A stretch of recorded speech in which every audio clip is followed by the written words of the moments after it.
Uh, Back with some more FIFA 16 gameplay for you guys. I had a little bit of technical difficulties before, so if you see a shorter saved stream or video to my account saying Mach 2, ignore it. The longer video will be the right one. I'm currently making it a live stream, as you can see.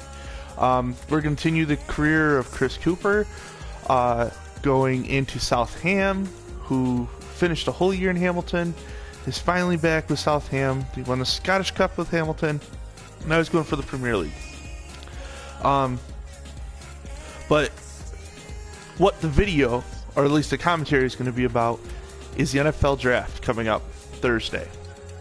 The first round specifically, guys. And what I'm going to do, as the description says, is I'm going to take my first draft that I posted in a prior video called Mach 1, and I'm going to compare it to my new draft, which is going to be your guys' first listen to Mach 2, and then I'm also going to compare it to NFL.com's Mock Stravaganza that was yesterday on the NFL Network. I'm going to let you know which analyst or scout was handling the pick. I'm going to let you know their pick, and I'm going to compare their picks to my picks because some of my first round picks had changed over time. So here we go. First overall pick. This I thought was a lock. I thought this has been a lock since Philadelphia moved up. But it was my pick before Philadelphia moved up. My first mock draft, I had Jared Goff, Cal quarterback, going first. After Philadelphia traded up, and my new mock, I have Jared Goff going first still. And I thought this was a lock because Philly's not moving up unless they're certain who they're getting, and Philly's in love with Wentz. Which leads me to Charles Davis, who was who's in charge of St. Louis's first pick in this NFL's Mock Stravaganza draft. And he picked Carson Wentz for St. Louis, pointing to his ability to get out of the pocket, his athletic ability being key. Charlie, your points don't make sense. Not saying that the pick may not be correct, meaning that I'd be wrong, but your points don't make sense. You're talking about him being agile, being able to do play action and whatnot. Peyton Manning does play action, bud. As long as you have a good running game and you can make the defense believe that that's what you're doing, you'll get the play action to work. So I disagree with Carson Wentz being the pick. And you could tell that other people, despite the fact that some of these people made note that they were agreeing with the pick, you could see on some of their faces that this isn't what's going to happen. This is Charles Davis's pick, and not what he thinks the Rams are going to do, which might be the distinction between these mock drafts for NFL.com and a mock draft from me. I'm going to try to pick what the team's going to do, not what I feel is best for business. Because what I feel is best for business is neither one of these two teams should have traded up for a quarterback. But that's fine. So, number 2, my first draft, when Cleveland was still drafting at number 2, I had Larry Tunsil going here with the explanation of being able to block for RG3 to give him the best opportunity he could to lead the team to a better record. Now, since then, Cleveland has traded out of the position and given it to Philadelphia in a massive haul, which could help them later on. Now, Mach 2, Philadelphia has a chance to draft, and they're taking Carson Wentz, in my opinion. Now, when we move to NFL.com, Dave Damashek's in control of the second overall pick, and he has no other option because Philly didn't move up to not take a quarterback, so they have to take Jared Goff. Now, in this scenario, the trade with Cleveland looks less sketchy against Philly. You're paying home so much to get up to get a bad quarterback because Goff is the best quarterback in this draft class, despite what Phil Simms has said. I was interested to see that Phil Simms has rated Goff as the 3rd best quarterback in this draft. Now, who he puts ahead of him, we know that he's got to assume Wentz is ahead of him. Or at least we're hoping he's saying that. But that would mean that either Paxton Lynch, Connor Cook, or maybe the quarterback from Liberty is getting ahead of him. Now, Phil has his right to opinion. He's a good commentator, not a scout, not. I don't know if the draft process is something that he has a lot of expertise on, but the first 2 picks in this draft is Jared Goff and then Carson Wentz 1-2. It's not. There's no other talk about that. Articles are leading everyone to believe that the Goff pick has basically been made already. You know, how in the world is there anyone still trying to take Wentz, especially within a week of the actual draft? Strange. But like I said, Charles Davis in the room, he got a lot of praise for the pick. But if you look at their faces and not their words, no one's buying that to be the reality of the draft. So we'll move on to number 3. And if this gets confusing, just remember I'm going to initiate what draft it is each time. Okay, so my first mock that I have posted already, San Diego took DeForest Buckner. Now, in that scenario, Tunsil was already off the board. I'm sorry. Yeah, Tunsil was already off the board because Cleveland was still at 2. Now, in my new mock, Tunsil's on the board. And San Diego's not going to... Yes, King Dunlop is there. But the same reason that Cleveland was going to take Tunsil at 2 is the reason that San Diego's taking him at 3. Because they can play him at right tackle until they either move away from King Dunlap or can get trade for him or something like that, and then move him to left tackle. And he's the best player on the board. He's one of my 5 blue chippers. And again, there's 5. Tunsil, Ramses, Jax, Elliott, Buckner are your 5. There's other good players. They're going to be starters. But believe it or not, the 10 that Mel Kiper is giving, you put 10 guys in a hat and pick any one of them and they're going to be a starter on your team, some of those guys are a little over-exaggerated. Because in positions in this draft that experts are immediately saying are a down class. And if you need any more evidence or any more descriptions into that, look at some of my older videos. All of my videos so far have had something to do with the NFL draft, I think. Anyways, so Tunsil is now my pick at number 3. Bucky Brooks is handling the picks for San Diego this round. And he goes with my original pick, DeForest Buckner. So I can see where Bucky's going with this. It does make sense. This is the first one that makes sense from the NFL.com draft.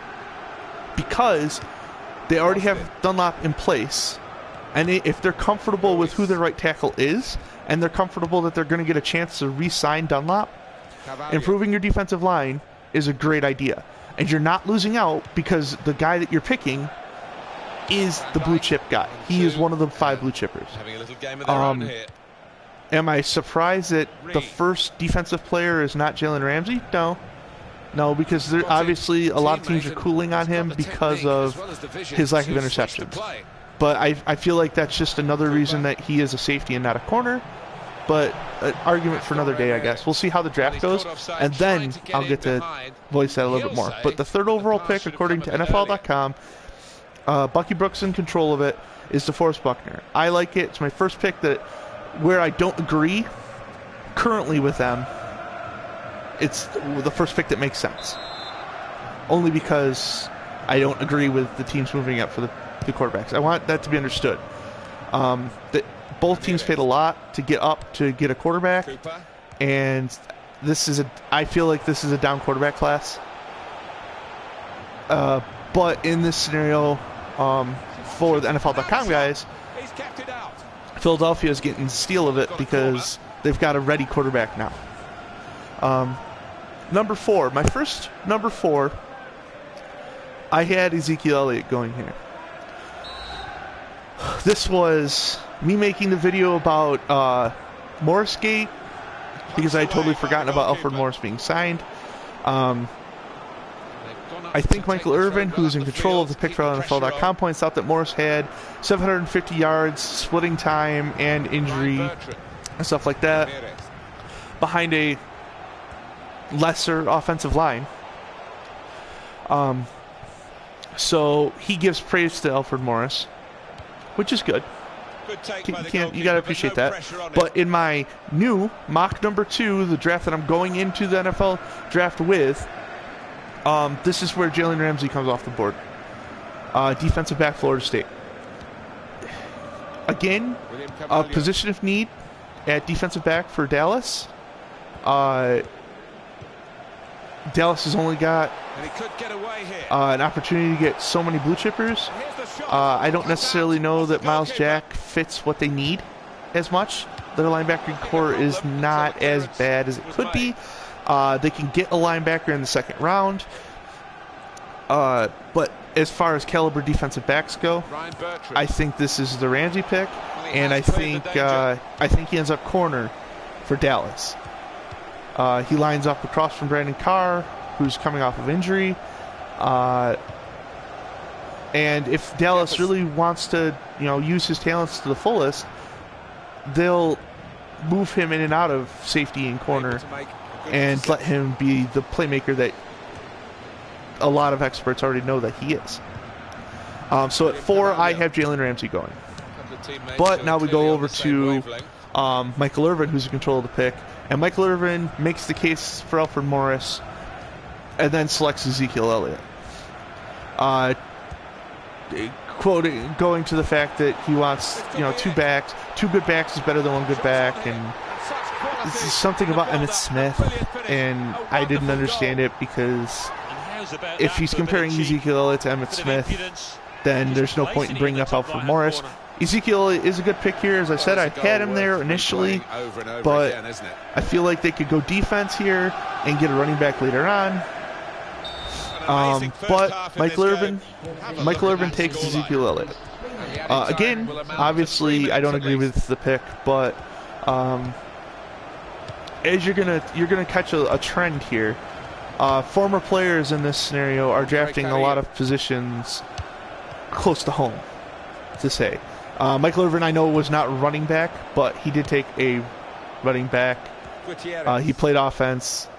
He was a teammate with a Hall of Famer, and it doesn't sound like the sound of a pick as you would like, but that's fine. Jacksonville. Okay, so originally this was me. In my first mock, I had Jalen Ramsey going here. Now, Jalen's off the board, but in mock number 2, Miles Jack's on the board. And I think I had mentioned that this is something where, in the first video, I was concerned about Miles Jack's knee. And so is the rest of the world as far as the NFL goes. But it's a non-issue. He's fine. We're going to assume he's fine because, everyone is saying he is fine. So if he is a healthy player, he goes here. He goes 5 to Jacksonville. Now, obviously, Maurice Jones-Drew is in control of this pick for Jacksonville in the analyst and the NFL.com draft. And Maurice Jones-Drew and I actually agree. That Miles Jack is the pick here. Linebacker help's always good. Injuries, the knee is not an issue. This is the second of the pick in this draft that I agree with in my new mock. And that is Miles Jack, number 5, linebacker UCLA, going to Jacksonville. Again, there's no trades from the NFL.com guys. I didn't make any more trades in my first round. A lot of the news is saying that the San Diego and Dallas trade talks have cooled down immensely. A lot more teams are settling into where they are, but the middle of the first, I suspect there will be more trades. I still think there's 5 or 6, but I don't think we're going to see them as high as the first 2 picks. Well, obviously not as high as the first 2 picks, but as high anyways. Okay, so now Baltimore's on the board. Originally, this is Ronnie Stanley. This What if Tunsil's the #1 tackle, Stanley and Coughlin are 2A and B. You can kind of pick between the two of them on which one you believe to be better of the two. Again, I had mentioned that Mel Kiper said that Jack Coughlin may be the best player in the draft. Because his story's fun, because he went from walk-on to All-American, does not make him the best player. Like, you can't do that to the people, especially when you're supposed to be giving a sound draft, or you're supposed to be a sound draft expert or scout expert, whatever the term they're using for Mel is. Coughlin, I've said this a couple times, and I feel like this is true. Coughlin seems to be like another Riley Reef, where teams are going to put him on the left side, but with the expectation that eventually he's going to be the right side guy.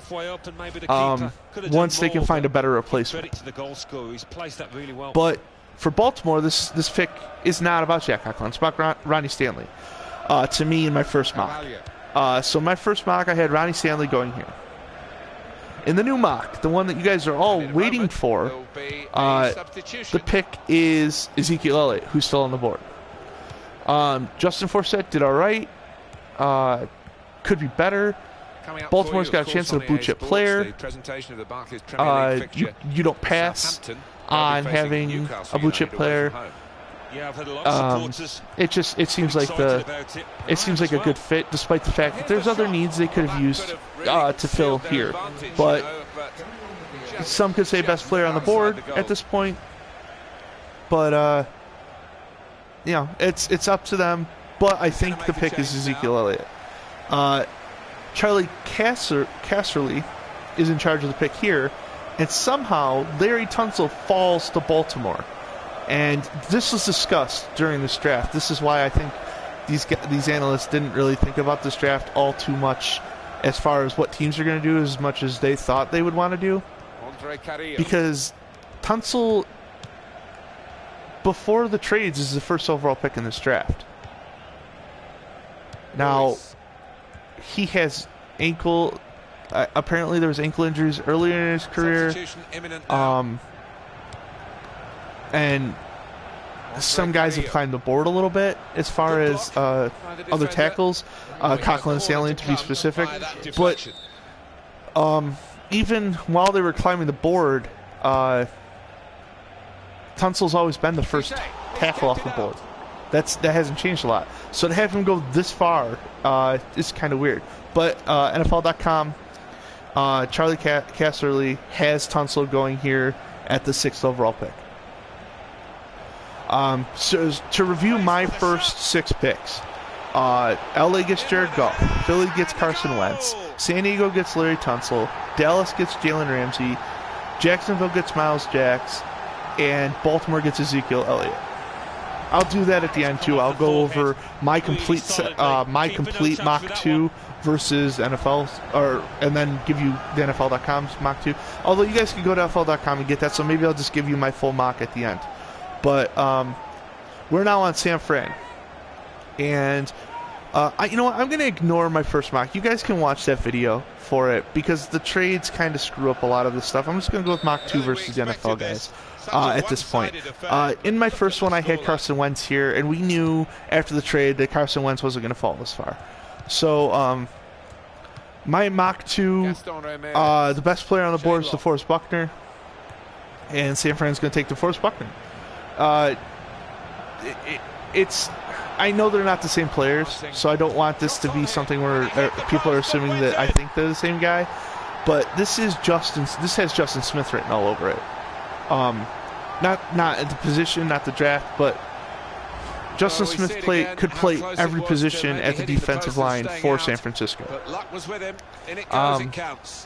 So he will, and it's going to be very beneficial to San Francisco because being able to move him, we'll be able to sub out other guys and get a good rotation going. Steve Mariucci is in charge of this pick in the NFL.com draft. And Mooch still has Ronnie Stanley available. He makes a big talk about needing protection, not knowing if Colin Kaepernick is going to be traded or not, and then drafts a lineman. Okay, great. I don't know if he was alluding to the fact that if Colin Kaepernick is traded before this pick is needed to be turned in, that they would take Paxton Lynch or a quarterback at that point, but I think everyone else in the sports world would assume that the answer is no. They're not going to take Paxton Lynch if Colin Kaepernick is traded. I think you're going to be I think they're already looking at another pro to put a quarterback in. I don't think that a first-round quarterback is the option here. So yeah, Steve Nerchi takes Ronnie Stanley. We come back to my draft, and Cleveland finally gets to come off up at 8. And now this is probably getting more confusing than it needs to be, because we're talking about guys back and forth. Let me try this again. I'm going to go through my mock number 2. Then I'll talk about NFL.com's and compare and contrast, because I think this is getting confusing. But anyways, I'll recap mine. Jared Goff, LA. Carson Wentz, Philadelphia. San Diego takes Larry Tunsil. Dallas gets Jalen Ramsey. Jacksonville gets Miles Jacks. Baltimore gets Ezekiel Elliott. San Francisco drafts DeForest Buckner. And then Cleveland takes Ronnie Stanley. The same reason that Larry Tunsil would have been the pick here had they stayed in packet 2. You give your quarterback the best chance to succeed because you're not taking a quarterback at 8. Tampa Bay, I've had this pick has been my lock pick for a while now. Vernon Hargreaves, the cornerback from Florida, goes to Tampa Bay. Tampa Bay needs corners.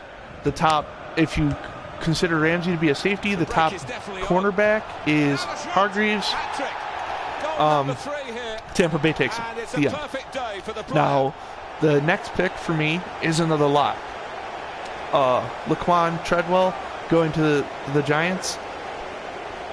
Yes, Victor Cruz is supposed to be healthy. Victor Cruz probably is not going to last the whole season. Treadwell gives you some size on the outside. It seems like it would be a good match, especially if Victor doesn't come back as well as Victor is or could be. Then at least you have another option. I think I won something. I don't know. Let's see. All right. Anyways, so Laquan Treadwell's the Giant. I feel like that's a lock too. So far, outside of the 2 quarterbacks, I feel like the Tampa Bay and Giants picks are locks already. Barring someone moving up, which again, I did not make any trades because I don't know if in the top 10 we're going to see another one. And again, I assume there's going to be trades, but as with my first mock draft, I want you to understand that this mock draft is set up so the player should be going at that position. Teams that are in love with players, I feel like they'd move up for them, but I'm going to go ahead and say that I feel like the player should be picked at that position. I guess it's more along the lines of me saying that this is what I think the prospect list is. Oh crap. Well, I guess I'm training on soccer. Anyways, now we're at Chicago. Now, I have said that Chicago is going to take Joey Bosa because Chicago is going to screw up their pick. I still think Chicago is going to screw up their pick, and I still think Chicago takes Joey Bosa. Defensive end, Ohio State. The NFL experts made it sound like this was more of a thing, more of a great pick and less of a poor decision. I think this is a poor decision.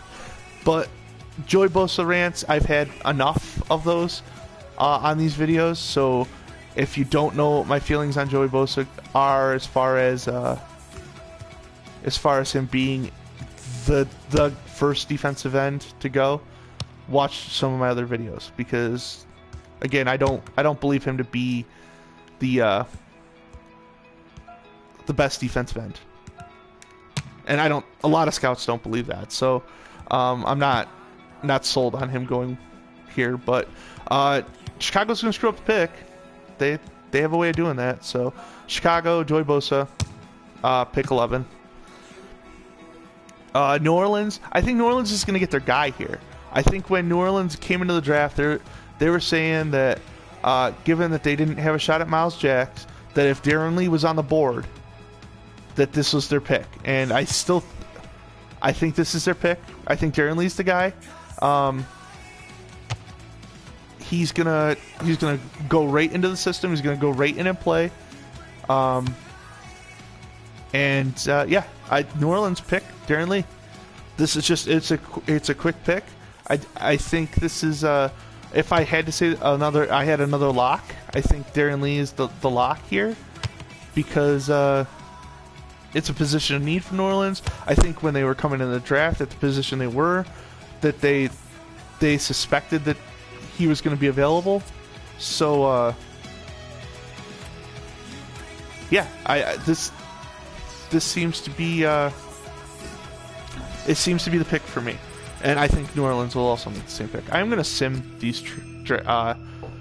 I screwed up really bad because I actually got a C grade on that. I don't know if anyone else saw that, but I got a C grade on that chance creation, and then I accidentally hit play next. I'm gonna sim through this. I'm not gonna train this. I think this is the off season. Nope, it's not. There's just a long time before a game. So we're on Miami at this point. Miami's gonna be looking for a tackle. Jack Cochran's on the board. You want another scenario where you're looking at a quarterback that you need to see if what issues that he's having are his issues, or if they're a issue based around the support he's getting. So you draft the tackle here, plug and play. I don't know if Cochran, who's my pick for Miami, is going to play left tackle in this scenario, but given that all the experts think that he's a left tackle, sure, let's just say he plays left. Hi there, everybody. But Miami's pick is Jack Cochran, offensive tackle, Michigan State. Oakland. Now here's another pick that I honestly thought was a lock. I thought this was set up.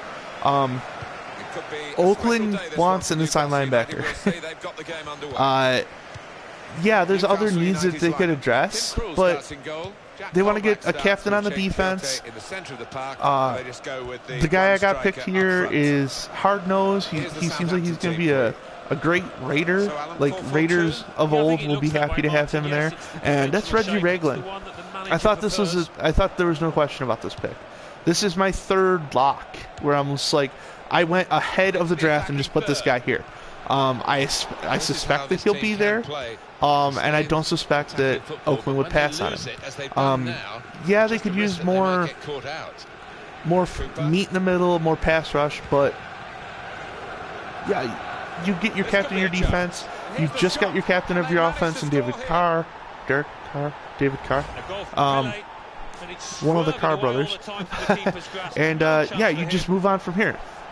You get this defensive tackle class is deep enough where if you get an inside linebacker here, you have a shot at a defensive tackle later. So, yeah, Reggie Ragland, Oakland, it seems like it's a match made in heaven. Tennessee. Tennessee's going to be looking for pass rushing. Tennessee's going to be looking for defensive help. I don't think there's any question that this pick, whether it's the pick I have or a different guy, is going to be a defensive player for Tennessee. And as you're going to see in the NFL draft, I'm not the only one that thinks that this will be the pick. I have Leonard Floyd going here. linebacker / defensive end, Georgia. Now, in my other videos, I've talked about how I feel like Leonard Floyd is going to be asked to put his hand in the dirt, play some defensive end, but is gifted enough to stand up and play linebacker, his natural position from college. So if we're Tennessee, we're running up for this one. This isn't a lock per se because there's other defensive players that could go here, but in a draft where there's it's a down year for pass rushers, I think Leonard Floyd might be the best pass rusher of the bunch, even though he's not a defensive end. But, well, that's a debate for another time. Now, my team, the Lions, here's the thing, is I've mentioned in other videos that I would love for the Lions to move up and get one of these blue chip guys. Because was it 4 of the blue chips? 1, 2, 4 of the blue chips I feel like is a need position for Detroit and would it benefit. But in this, I'm not moving them up. There was no talk about them moving up in the NFL.com draft either. Would love to get my hands on one of those top 5 guys. But they don't. But Sheldon Rankins, defensive tackle, Louisville. They get meat in the middle. I had switched this pick, I think, 4 times. I had Ryan Kelly, the center from Alabama, coming all the way up here. I gave Robert Kundiche a look, but I think at the end of it, they're going to defensive tackle. No red flag. I think Sheldon Rankins, they just plug in a defensive tackle here. Detroit could go a lot of different directions with this pick, and if it falls the way that I have it listed, then there's a lot of talented players in positions of need still, especially since they're going to be looking at defensive tackle. But again, I suspect that Detroit moves from 16 as one of the trades. We can see a slightly different viewpoint on it. So now we're at Atlanta. Atlanta sees a defensive tackle come off the board, but not the one that they were looking at. Ashawn Robinson, defensive tackle, Alabama, goes to Atlanta. It's just, again, it seems like not a lock pick, but it just seems like it's got enough intrigue to be a reality. Now, why this pick may not be the case is, again, deep defensive tackle class. They could go elsewhere, get the big man in the middle later in the draft. Able to make a good barring that, referencing the NFL.com draft, I would assume that more of the analysts suspect that the defensive tackle class will be heavily picked during second round and let in the first round go to other positions of need. But then we moved to Indianapolis. Now, Indianapolis, I don't remember there being a time where I was completely in love with Indianapolis's corners. And,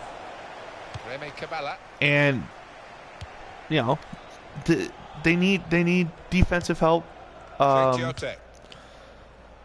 Andrew Luck is coming off an injury. Does that mean they have to address the offensive line?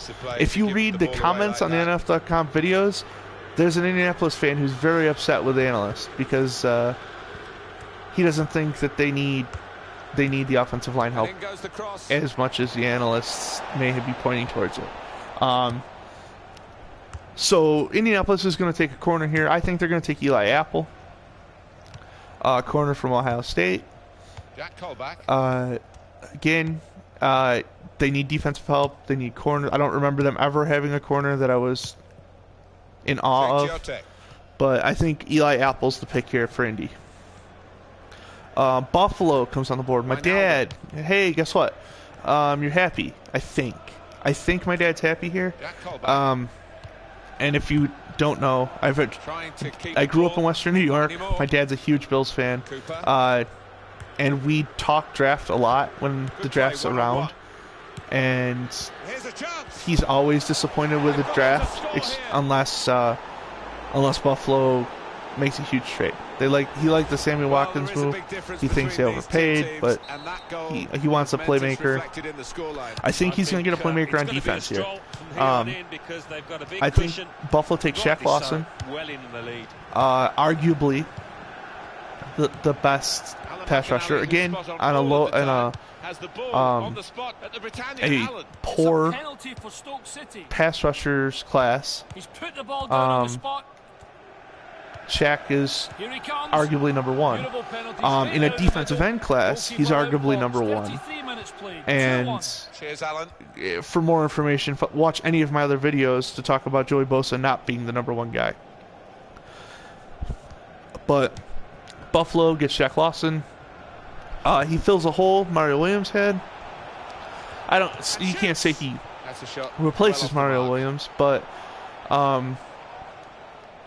if they don't address defensive end or defensive line in this pick, I think they're going to end up exposing Jerry Hughes, because Hughes will get more attention. He might get more attention this year anyways. His numbers probably will be down, but if his numbers are down and they draft a rookie defensive end, or whoever is playing opposite side of him will probably have numbers up or comparable to above average in the league, because that's how their front line works. With Kyle Williams, Marcel Darius, and Jerry Hughes, you had to pick 3 of those guys to pay attention to, or keep extra guys in, and then your linebackers got some love too. So, the Shaq Lawson, Buffalo, good pick.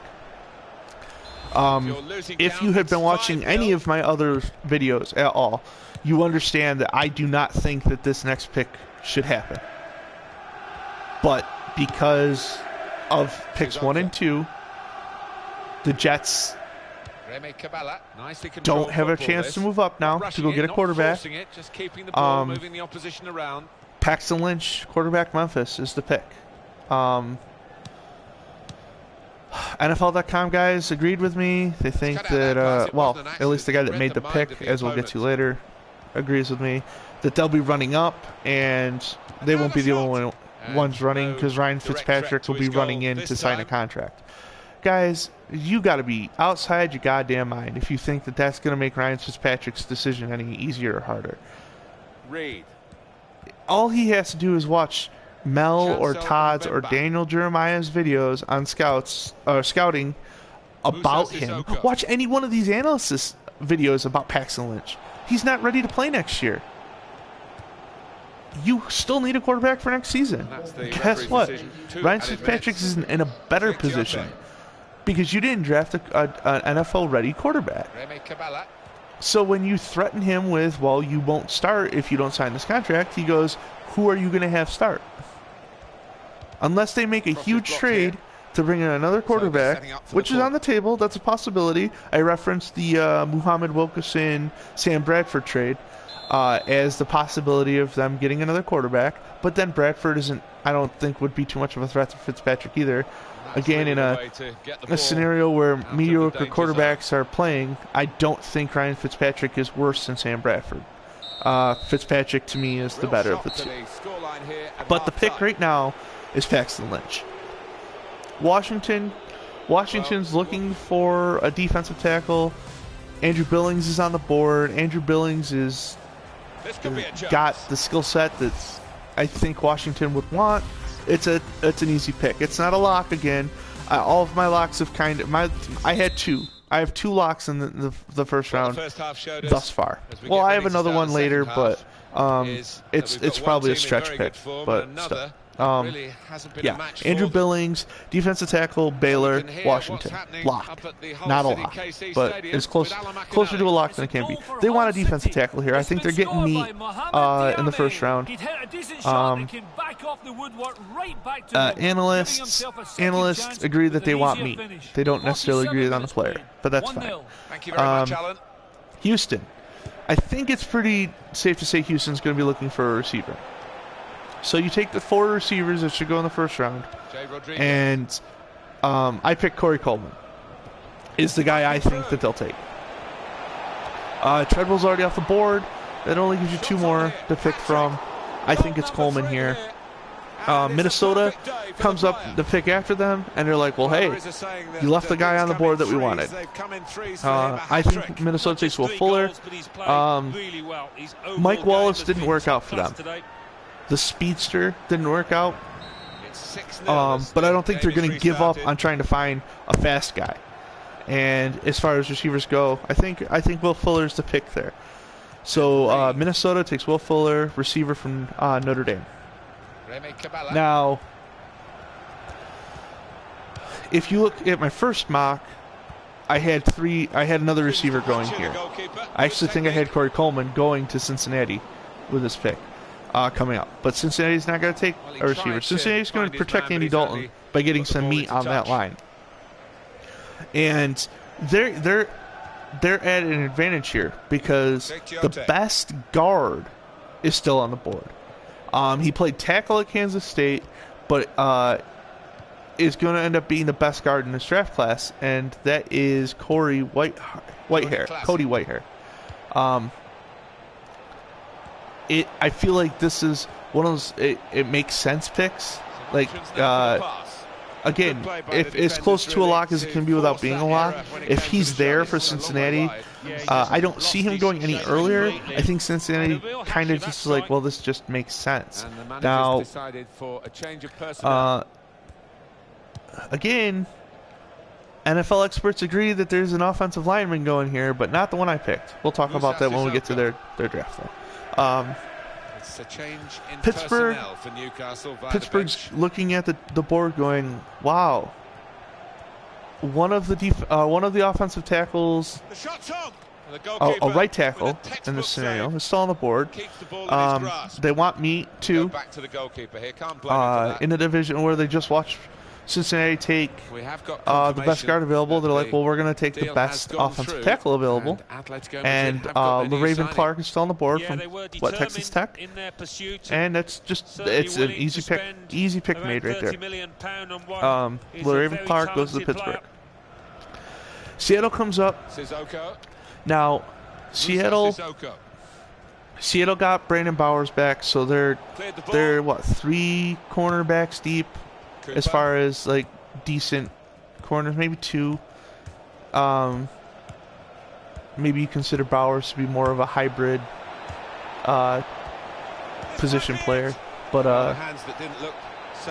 they have Seattle has a really interesting situation because they have, I think, because of their strong locker room, they can ignore maybe some red flags a little bit more, because they'll just have the guys kind of police up the issue if there's an issue. Nice and crisply. The other one's been chasing it and you could think that maybe they would adjust the running back position with Derrick Henry here, but I think this is where Robert Kondichi comes off the board, defensive tackle miss. He's too talented to fall out of the first round.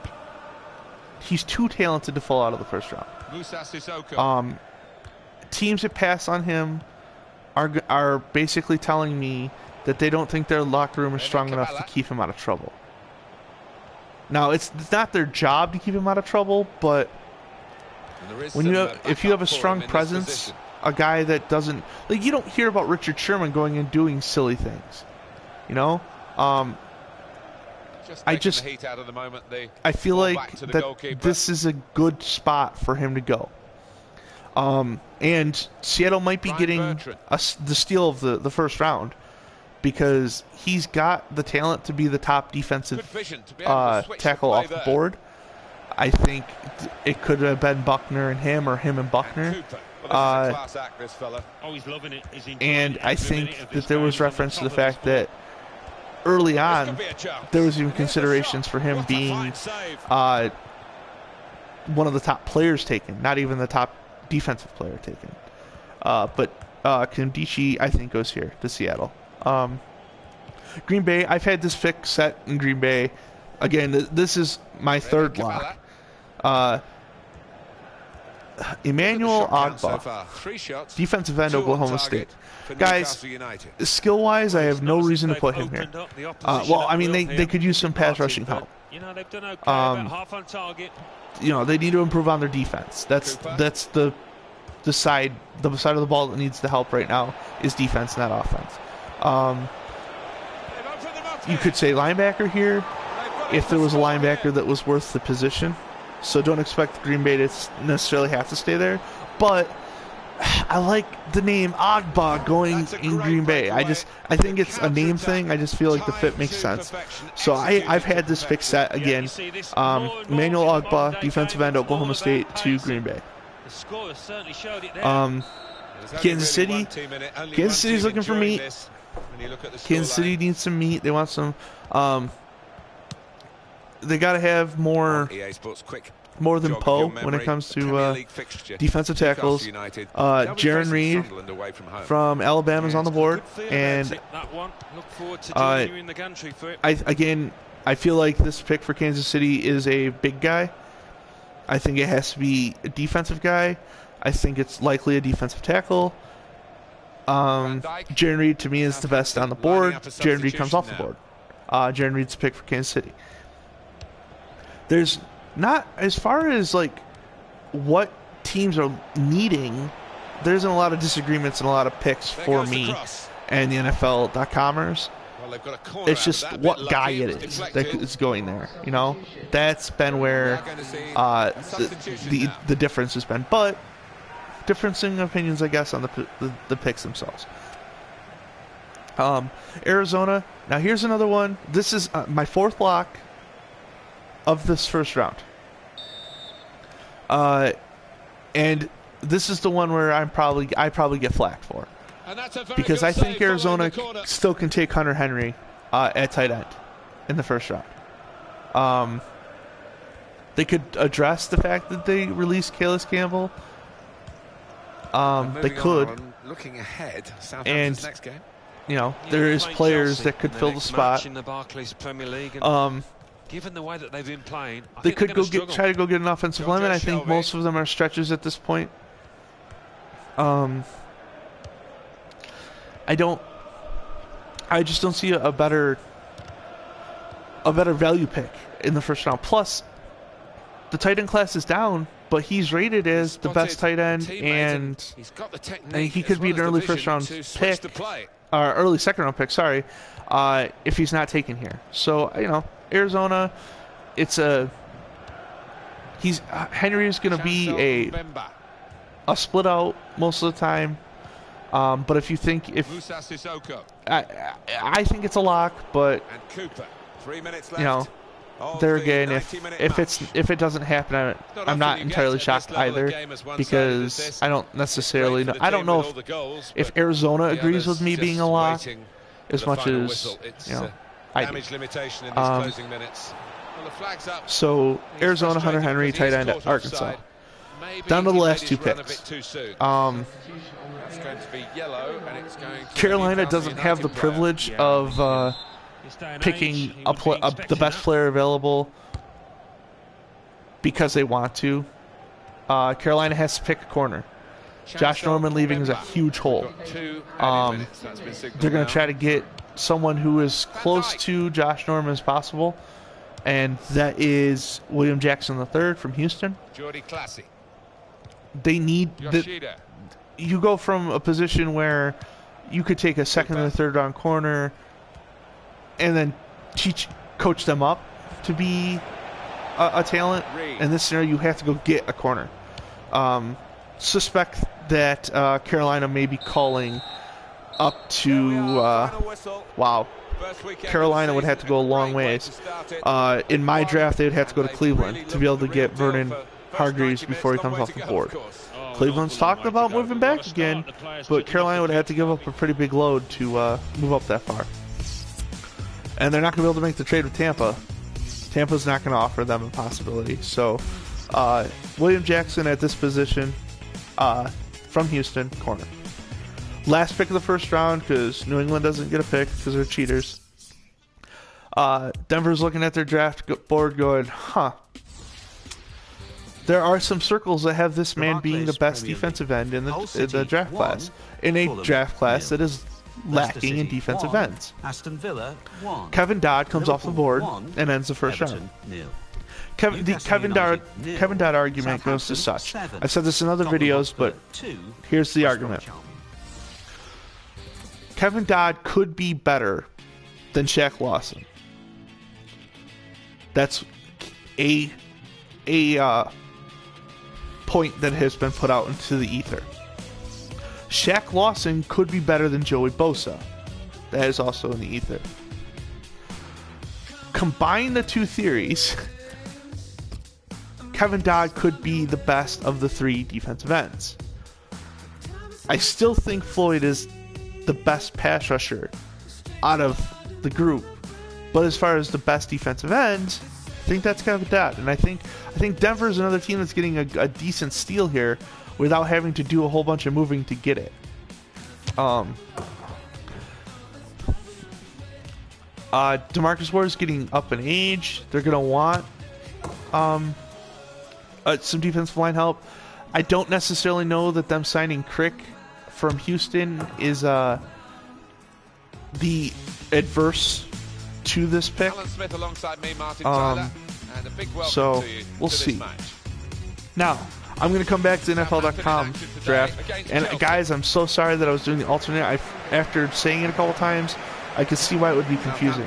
But we'll compare the draft after. Back to the top. St. Louis, like I said before, Charles Davis took Carson Wentz. Dave Demeshek was at number 2 for Philly. He took Jared Goff because he had to. Bucky Brooks, San Diego, took DeForest Buckner. Yeah, I think it looks that way, Martin. Yes, I don't necessarily argue with the pick. I just think that, you know, there's other needs that could be addressed and give now they can go forward, having won the and give your quarterback a chance. But Michael Irvin for Dallas takes Ezekiel Elliott. There is some backup for him Again, we talk about Michael Irvin going on this rant about Emmitt Smith, and then talking about Alfred Morris, and then drafting another running back. I don't know what his points were necessarily going towards, but I don't have a problem with Ezekiel Elliott necessarily in this pick, but I think that they could address a bigger need at 4. Maurice Jones-Drew drafting for Jacksonville. He takes Miles Jack. Perfect. I think that's a sound idea. Linebacker makes sense. Charlie Cassery is drafting for Baltimore. Baltimore still has a chance at the best offensive tackle. Everyone's confused. Why is that the case? But somehow Tunsil goes from being the first overall pick a couple months ago to 8 or 6. I'm sorry. And Baltimore gets Larry Tunsil. Steve Mariucci drafts another offensive tackle for San Francisco in Ronnie Stanley. A decent pick. Ike Taylor, Cleveland. He gets Jalen Ramsey. Ike Taylor, former defensive back, sees the value in it. Pair it up with Joe Hayden. I guess in this scenario, we're under the impression that Cleveland values him as a corner and not as a safety. So Jalen Ramsey goes to Cleveland in the NFL analyst mock. So we go to Tampa Bay. Charles Davis is in control of this pick, and he takes Joey Bosa. Bosa goes earlier in the experts draft than my draft, but the explanation is they haven't had a decent pass rusher since Simeon Rice. Okay. That doesn't mean you stretch for Joey Bosa, but again, I'll talk about that after. Dave Demeshek takes Laquan Treadwell for the Giants, so the experts agree with me on this one that the Giants take a receiver and Treadwell's the guy. I just feel like this is just a lock pick at this point. He's moved in trying to Chicago gets a chance at Vernon Hargreaves because Tampa Bay didn't take him. I don't see that happening, despite the fact that Peanut is not with Chicago anymore. I don't know. I don't see Vernon falling to Chicago. Well, I can't remember these and too many like this. I mean, it'd be a fool not to take him if he was there, but I just don't see that pick. And that was Bucky Brooks made the pick for Chicago. Michael Irvin comes up picking for New Orleans, and he takes Kevin Dodd. Now, in this draft for the NFL Annisters draft, that makes Kevin Dodd the second best defensive tackle on the board. As I had just talked about the Kevin Dodd, Joey Bosa, Shaq Lawson discussion, that very well could be the case. I don't necessarily know if New Orleans if defensive end is the place you go here, but it was Michael's pick. He made it. Can't argue with him. Ike Taylor's drafting for Miami, and he takes Shaq Lawson. So we got back-to-back Clemson defensive ends. And in this scenario, this speaks to Shaq Lawson and Kevin Dodd kind of being interchangeable as far as which one could be the better of the two of them, because they're picked back-to-back and will be... I mean, not a lot of people are going to focus on which one of the two are the better down the road. The quarterbacks are going to get that.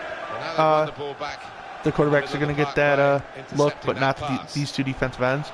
But they're picked right next to each other, and you know they should get the look. I think Dodd could end up being better, but I don't want to rule out Shaq Lawson. I like him as a player. Maurice Jones-Drew comes up for Oakland, and as I said in my draft, they're looking for a guy that fits the mold. Now, I think the mold is that they're looking for their captain. MJD thinks that they're trying to fill the persona. So he takes Robert Nkemdiche here as Southampton 1 as the pick for Oakland. And I'm like, okay. I didn't want Nkemdiche to fall out of the first round either.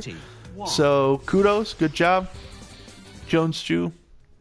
You know, it could be, again, it could be the steal of the draft because he has enough talent to be above or comparable to DeForest Buckner.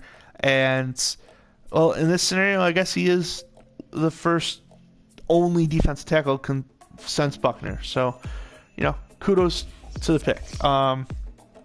Charlie Castree comes up for Tennessee. I think Tennessee's running up to the board to get this one off, guys, because Leonard Floyd's on the board for him. It's my pick. It's Casterly's pick. Another great decision made. Tennessee lock pick. It's not a lock pick, but it's what I had to. Steve Marucci comes up for Detroit, former head coach. I can see why he does that. And he goes and makes my Riley Reif comparison comments interesting, because now we're drafting another Riley Reif. Jack Coughlin's going to Detroit. In this scenario, people think Jack Coughlin's going to left tackle. Riley gets moved to right. Maybe. Maybe. But Mooch has Jack Coughlin going to Detroit. Charles Davis comes up for Atlanta. Darren Lee is still on the board. New Orleans takes a defensive end. Probably shouldn't have taken a defensive end. Darren Lee seems like it was going to be the pick for New Orleans. Like I said, it was probably their guy when they figured out where they were drafting. But in this one, he falls to Atlanta. And this is the point where I looked at it and go, well, the analysts that played in the NFL are a receiver and a corner. And the second linebacker doesn't go off until the middle of the first round. Okay. They're not drafted in positions that they're aware of. I think that's more of the case here. I think New Orleans is probably going to take him. He won't be on the board. But Atlanta and Charles Castries, if he's on the board, Atlanta's getting a good player too. But in this draft, Cassidy gets Darren Lee, linebacker, Ohio State, to Atlanta. Now, where did we go from here? Dave Damashek's back on the board, and he's Indy. And Dave makes a joke that he's going to draft the guy from his alma mater, and then pulls it back. It's not Spriggs. Dave Damashek takes Taylor Decker from Ohio State. I don't even have Decker in my first round, and Damashek's got him going to Indy. I don't know how I feel about this. I think Decker's a right tackle. I think it's that's obvious. Like, there's not a scenario where he plays left because he's an upgrade to the left tackle. He's a right tackle through and through. I think what we're looking at here is they want to keep Andrew Luck healthy, but I don't know. I don't necessarily agree with the pick, but who am I? It's what Damashek picked. Bucky Brooks comes up for Buffalo. No doubt about that. He talks about Kyle Williams getting old, so he thinks defensive tackle, and he goes for Sheldon Rankins. I think out of the arguments for why a player's getting picked, Bucky had one of the better arguments in that Buffalo starter Kyle Williams is going to be, 36 before the season's over? And you got to find a guy to put in the hole. Sheldon Rankins makes sense. If you think Marcel Darius is athletic enough to maybe play a little bit of defensive end too, this might be a good opportunity for you to use it. Because if you can keep Darius on the field with Rankins eating up some guys, Kyle Williams out there, and Jerry Hughes, that might be a tough line to get through. That might be a very tough line. My dad's not going to like that pick. That's okay. Michael Irvin is drafting for the Jets, despite the fact that, again, it's a quarterback that's not ready to play this year. I think if this was a decent quarterback class, he wouldn't even be considered in the first round, but Paxton Lynch goes here. He's got and again, NFL.com guys, we're talking about how this was going to be the pick that was going to make Ryan Fitzpatrick run back to the Jets and sign his contract, and I don't understand how that's the case. I think, if anything, it just improves Ryan's stance. Because it's like, okay, well, you can go let him start then. Go let him play for you. Nice bit of you know what? I'll go out of my way to go talk to John Elway and see if Denver was looking for a quarterback. And I'll take less money to go to Denver because I can win a Super Bowl. You go ahead and let Paxton Lynch start for you and then see how it goes. And, he has not lost any leverage in his contract negotiations because the Jets take Paxton Lynch at 20. That's ridiculous. But that's the pick there. Maurice Jones-Drew is drafting for Washington. Washington's looking for some meat. Jared Reed's on the board. Bam, bam. Just look at the passing. I picked meat for him too. Just a different version of it. Charlie Castley comes up, has Houston take a receiver and Corey Coleman. It just seems like it doesn't seem to be a bad pick. It's a good pick for him. Mooch comes up for Minnesota, and he takes Josh Doxson. Even the person putting up the players on the board for him during this show had Doxson going here. I must be missing something. Whereas, I have Minnesota taking a receiver, but I don't know. Apparently, the room was very certain that this was going to be a Doxson pick. So, whatever. Again, when I discuss the comparison between the two drafts, you guys will notice that I'm not wrong about the position that needs to be taken care of. It's just the player in that position, or some of them are different, but whatever. Charles Davis is back for Cincinnati, and he takes a big guy for the offensive line. And he takes the best available at that position, and he takes the center Ryan Kelly from Alabama. I can't argue with the pick. At one time, like I said earlier, at one time I had Detroit taking Ryan Kelly. Played into the middle, and he claims the cross. Big, best player at his position in this draft. You want offensive line help? There you go. Ryan Kelly goes to Cincinnati. David Myler. Pittsburgh comes up. Ike Taylor's drafting for Pittsburgh. And he says that they need speed in the middle. So they get Andrew Billings from Baylor. Billings has slid a little bit. It'll be a throw. In my mind, I don't think this is as late as he'll go come draft day, but Ike gets a chance at him, and why not? It's a good pick at value for that. Dave Damashek comes up for Seattle, and he makes a good point. The Seattle corners are tall and tough, and apparently tall and tough is Eli Apple, so he has them take Eli Apple. With some danger. Now, It's a decent cross. the analysts were trying to get Ike Taylor to agree that this is a pick that Pittsburgh would need to make. And I wouldn't be entirely shocked if Pittsburgh did make a cornerback pick in the first round. But that would also say that I don't think that the corner class is not entirely deep. And Cooper. And I think Laramie Clark makes a lot more sense for them. But I guess so I see why Ike Taylor did not take a corner. But Dave Damashek for Seattle gets Eli Apple for this pick. Bucky Brooks comes back up, and Green Bay. Now I think Green Bay is getting the steal of the first round because Reggie Ragland is still on the board according to this draft.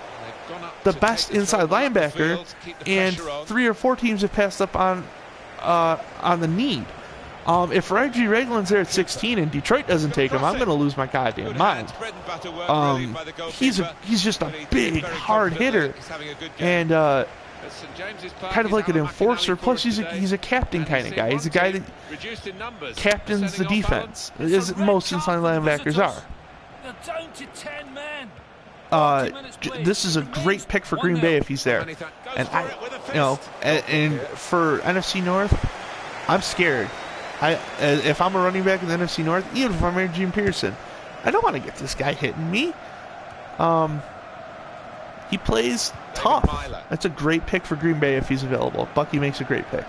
Michael Irvin comes up for Kansas City, and even the room goes, huh? Because it seems like it's a little early for Artie Burns to be coming off the board. But Michael Irvins don't care, as he's the University of Miami's had the most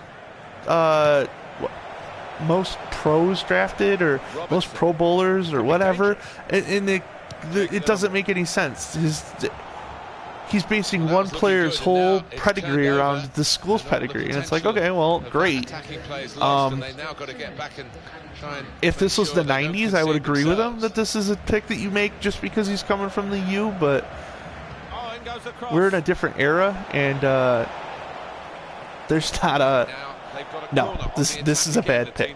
Michael Irvins goes homer, picks Artie Burns. Yeah, maybe a slight lack of Maurice Jones-Drew. He's gone for power. Maurice Jones-Drew. This is one of the more interesting players in this draft. But in the scenario where you draft Kandichi to Oakland, taking Noah Spence here for Arizona, sir, I tip my cap to you. Maurice Jones-Drew, you followed a pattern of defensive players and ignoring red flags. Because if we go all the way back, Jones picks in this draft. Miles Jack was a red flag for a knee injury. He didn't carry, picked him.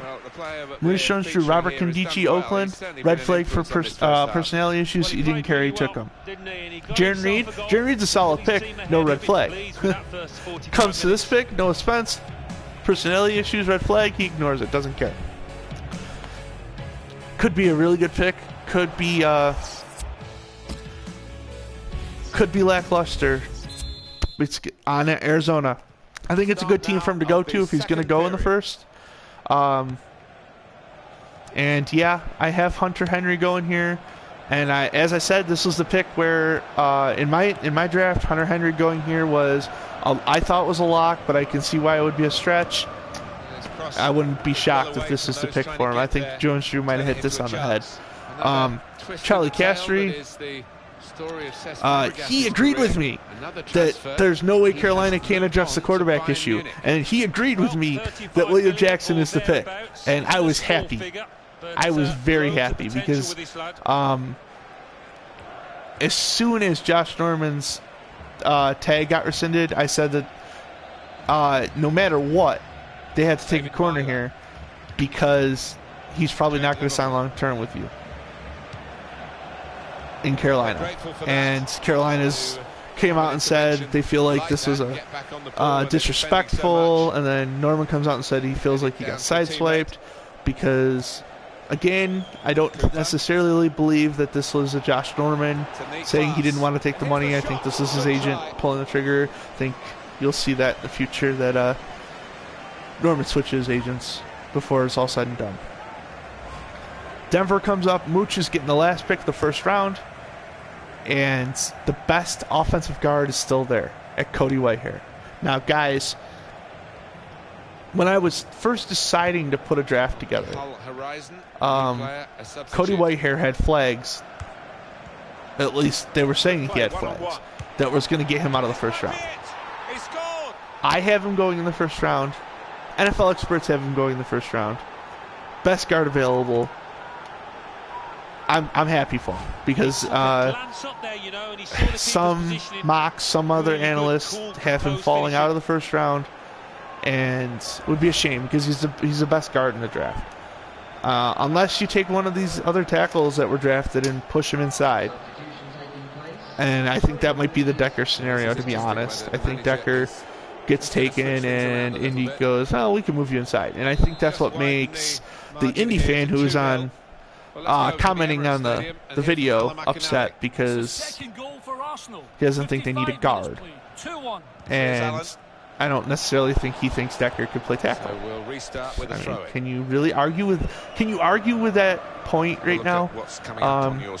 If Decker's going to play tackle, he's got to play right tackle. He's not a left tackle. And yeah, it's got a good feel about it. That one. Who knows? But in comparison, the quarterbacks are flipped-flopped between me and the analyst. When I watched the video, I was like, wow, that's not a good start to my draft. But I think it's their draft that's messed up, not my draft. I'm fairly certain my draft is correct. Goff going 1, Wentz going 2. It's a foul by the Southampton player. The San Diego's pick, it just depends on what you're looking for. What do you value more in San Diego? Both picks are great picks. DeForest Buckner is going to be the best defensive lineman in this draft. Tunsil's the best tackle in this draft. Given that Phillip Rivers is going to be is a year older and getting towards the end of his career, how can you forego picking up someone to protect him? I saw that there was a couple people in the stream. I just want to. I'm going to pull up my comments again, guys. No, maybe not. Whatever. If you're commenting on the draft, I can't necessarily see your comments. I want to. So I'm going to go to the stream stuff and then view comments. No comments. Advanced settings. I'm going to turn the comments on so I can see them. If you're still watching, if you have any comments about the draft, let me know. I'm just reviewing both my mock and the NFL.com's mock right now, just see what they did. Dallas at number 4, Michael Irvin took the Ezekiel Elliott, as I said. He made a big rant about Emmitt Smith, and then he made a bigger rant about Alfred Morris, and then took another running back. I can see why Dallas takes the pick. I think there's a bigger need at defensive back than there is running back, and the class isn't going to get as much love in the first round, and there's some running backs you could take in the second to fill it up. So yeah, I'm going to go ahead and say that the answer is Jalen Ramsey. Irvin took Elliott. Yeah. Jacksonville, there's an agreeing. If Miles Jack's on the board for Jacksonville, Jacksonville takes Miles Jack's. The end. Baltimore, the differing opinion here is that I don't think Larry Tunsil can fall this far. If he's there for Baltimore, Baltimore's getting a steal, and it's really weird that Baltimore gets a steal at 6. But yeah, if Tunsil's there, it's a great. I just don't see the draft going the way that the experts have it going right now. Mooch and a tackle for San Francisco. Well, in my case, Buckner's on the board, so because I have Tunsil going to San Diego, so I don't see San Fran passing on Buckner to take Stanley. Especially since, again, Buckner is one of my blue chippers in this draft. So we go to Cleveland. Cleveland's, it's a difference, again, because of what got drafted in the middle of this, or the beginning of the first round. But Ramsey's available for Cleveland. If Ramsey's available to Cleveland at 8, don't expect Cleveland to take Ramsey, because there's going to be at least 4 teams calling and being like, hey, you want another King's ransom so that we can come up and take him? If he's there at 8, expect that Cleveland trades out. But Ramsey, I guess, for the experts makes sense. Tampa Bay went Joey Bosa. That's not going to happen. Sorry. You can't compare Simeon Rice to any of these defensive ends in this draft. There's just you can't do that. So no, Joey Bosa is not the pick here. It's not the Tampa Bay. Sorry, if they don't go Hargreaves in this draft, they're not going Joey Bosa. So I'm not for that. The Giants and I agree that Laquan Treadwell, or at least Dave Damashek and I agree that Treadwell goes here. Chicago gets Hargreaves because Tampa Bay passes on him. I don't foresee that happening. Michael Irvin has Kevin Dodd. Okay, so New Orleans taking a defense, that's going to happen. Defensive end or linebacker, I think the priority is probably going to go to linebacker. I think Michael's wrong on the pick, but Kevin Dodd, arguably the best defensive pass rusher, arguably the best defensive end. I can see it happening, I guess. Miami taking Shaq Lawson. It's addressing a defensive end need because of free agency this year, but it does not address offensive tackle need. And you have a quarterback where your front office may have solidified him as the future. Some people are still skeptical about. I think that maybe defense is not the pick in the first round. Oakland, man, I like both players here. Ragland for my pick, Kandichi for Maurice Jones-Drew. I just like Ragland more for this pick. I like that Kandichi goes early goes in the first round. I can appreciate that. As far as the analysts go, they were allowed to and willing to ignore that red flag for talent.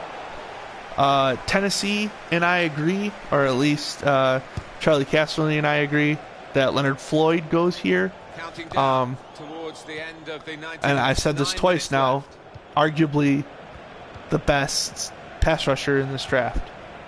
Linebacker need, defensive end need. He can play both.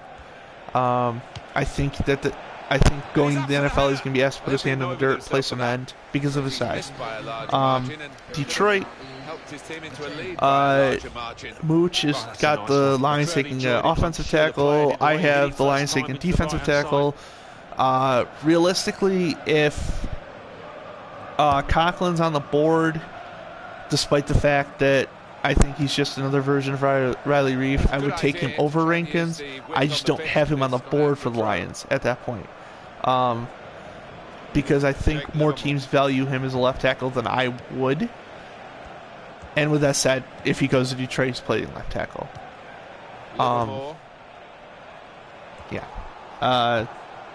Detroit takes I really would love to see Detroit move up. In a scenario that the NFL.com guys are presenting, where Ramsey's at 8, if Detroit would just please pull that trigger and make that happen, hashtags pull the trigger, hashtag Detroit do it, hashtag Chris Cooper says so. I don't know if any of those are real, but Jesus Christ, Detroit, come on. Atlanta, Charles Davis took Darren Lee. If Darren Lee's on the board here, you take him. I don't think he falls. I don't know how he gets past New Orleans. But if you're Atlanta and he has fell, gobbling him up makes sense. In the way that this draft was, the way this draft went this far, Atlanta's getting a great pick. Dave Demeshek drafting for Indy.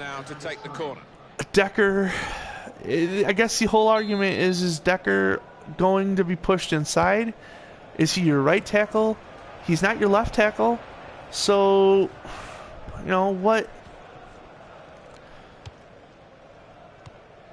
what's his position?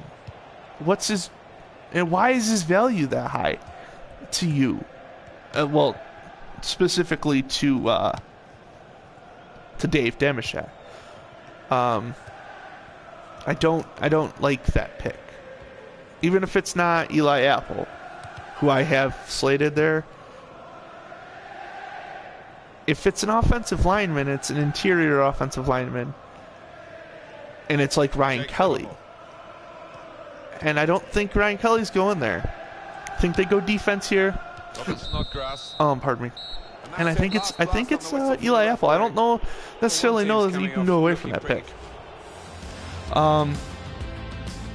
We get to Buffalo. Bucky Brooks has got them taking a defensive tackle. I have them taking a defensive lineman.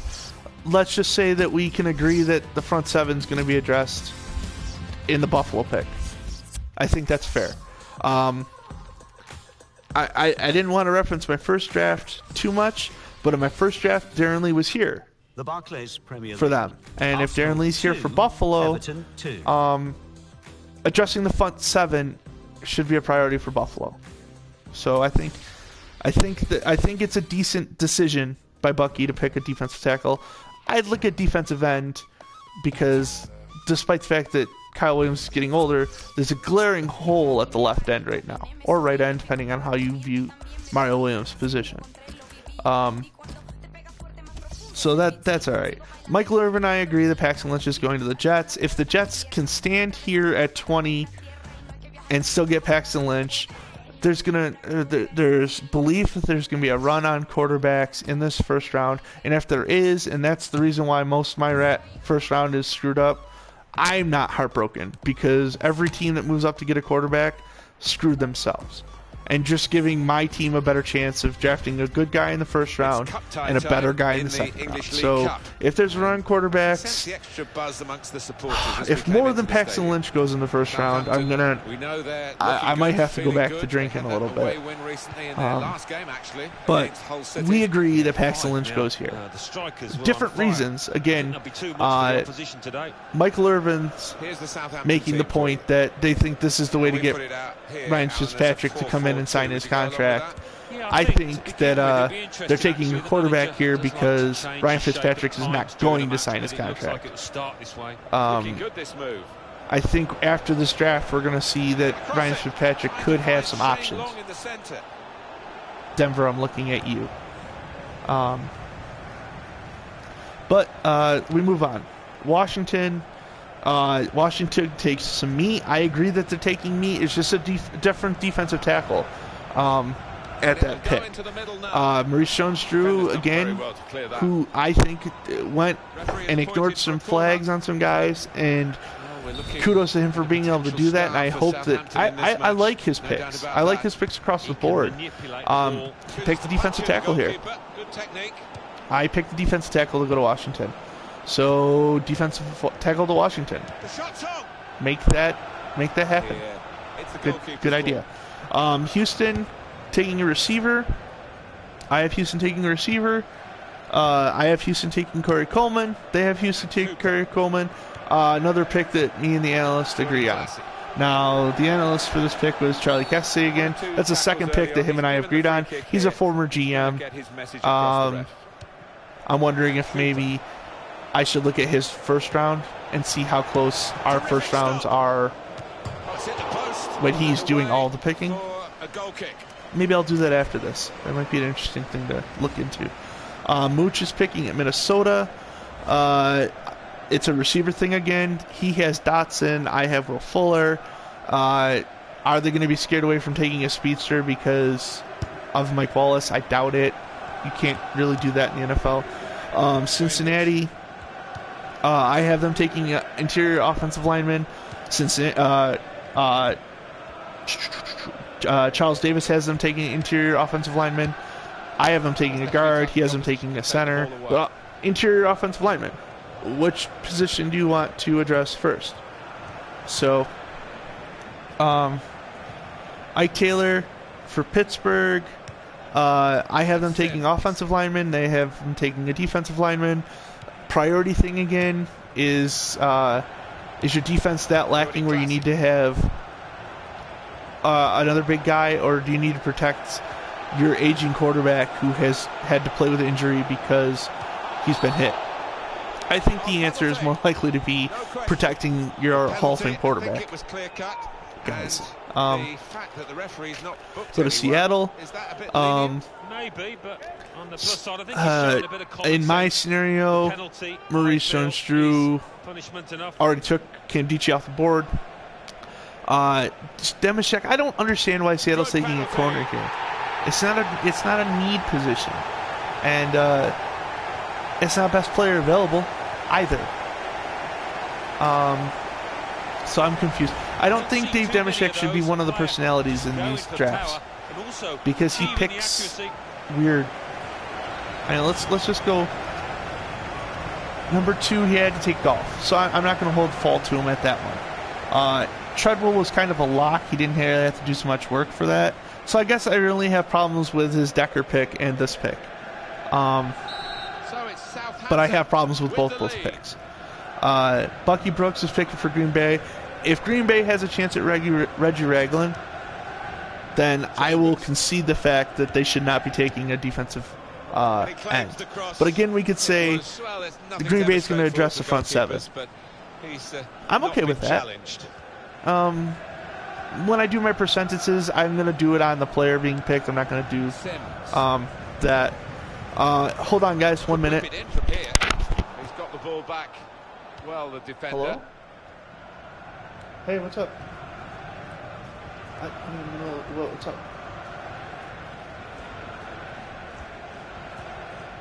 I'm in the middle of my live stream right now.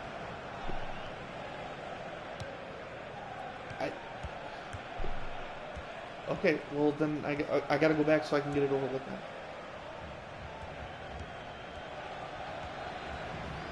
Okay. Not scheduled more appointment. Turnover in play. Okay. Jordy Classy. All right, love you. Bye. Sorry about that, guys. Had to talk to the wife real quick. I'm going to finish going through these picks, and then I'm probably going to have to call it for right now. So where were we? We were just talking about Green Bay. If Green Bay has a chance at Reggie Ragland, I will concede that Agba is not the pick, but that's only if Ragland falls far. I don't see him doing that. Kansas City, that's a stretch pick by Michael Irvin. Even if Jaron Reed's not the pick for them, the pick is not Artie Burns. Michael Irvin is being a homer at that pick, and I don't see that being the case anyways. Arizona, Noah Spence, that's a great pick by Jones Drew. And again, I think my Arizona pick is a stretch, but a really good pick still. But man, if they took Noah Spence, I couldn't argue with it. It's an end. It's just the difference between a defensive end and a tight end. This could be the scenario where, because Spence ended up in Eastern Kentucky, people devalue his abilities, and he might actually be the best defensive end. It's tough because this defensive end class isn't that great across the board. So picking the best of the average guys is really tough, But good pick by Jones Drew. I still like Hunter Henry here at that pick. Charlie and I agree again. William Jackson III, that's the third time in this draft that Charlie Castlery and I have agreed on who the pick is going to be. So I'm really happy about that. And then Mooch gets to pick Denver, and I'm saying Kevin Dodd because I don't think Kevin Dodd should fall out of the first round. Cody Whitehair is available for Denver in that scenario, and Cody Whitehair shouldn't fall out of the first round either. So both of us are picking guys with the last pick in the first round who deserve a first grade value, and I think both of us fill needs for the team. I honestly can see Mooch's need being a priority, more of a priority, offensive lineman, because of how many offensive linemen Denver lost. But they want to keep their defense great. They got to keep making sure that they have the next generation and subs, and Dodd is there. So as far as the 2 rounds go, Charlie Kessler and I agreed a couple different times. When I do my video, I might do a video before the draft about the draft. I think I'm going to center on Charlie's draft and kind of go over how many more similarities we had, if we had any more, because he's the former GM in that table. Now Mooch is coached. Irving, Jones Drew, Ike Taylor all played, but and then Bucky is an analyst, and Jamashek's an analyst. So you're I guess my question is, why isn't Mike Mayock doing one of the GM positions? Because I tend to believe that Mayock's opinions are a little bit better than Damashek's, but yeah, I'm gonna look into Charlie's first round, because we had so many similarities. See how many more we had. I think what we're seeing here is I'm not saying that because a former GM and I agree that mine are going to be correct, but I think because of his history of GMing that my picks have some validity. And I'm just, I'm trying to stake my case for why you guys should watch my draft, or listen to me talk about the NFL. I got to show you that I have a little bit of knowledge and make a little bit of sense, and how better to do that than to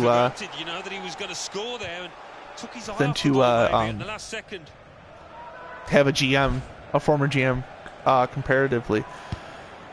Okay, so that was my new second round mock compared to the NFL experts on NFL.com's mock extravaganza. I think the argument can be made for a lot of the picks that I made. There were multiple times where I either made the pick that was made by the analysts, or the same position was taken. And then it's just your matter of flavor, especially the defensive tackle picks. And I guess the receiver picks are the same way. It's just a matter of who you think fits your system better. And then that's a discussion that you got to have between the two people drafting, between me and the expert. Whereas, you know, Minnesota taking Dockett versus taking Will Fuller because of a Mike Wallace scare? No, that's kind of a nonsense claim. We're winning 4-0 in the soccer game. I'm really hoping that I get subbed out because I need to go. I could, in all theory, pause it and then come back to a live stream, or a new live stream. I might have to do that. Yeah, I'm going to do this at the half. So, everyone watching, if you wanted to see the conclusion of this game, it's already 4-0. As soon as Southam win, I'll be back later.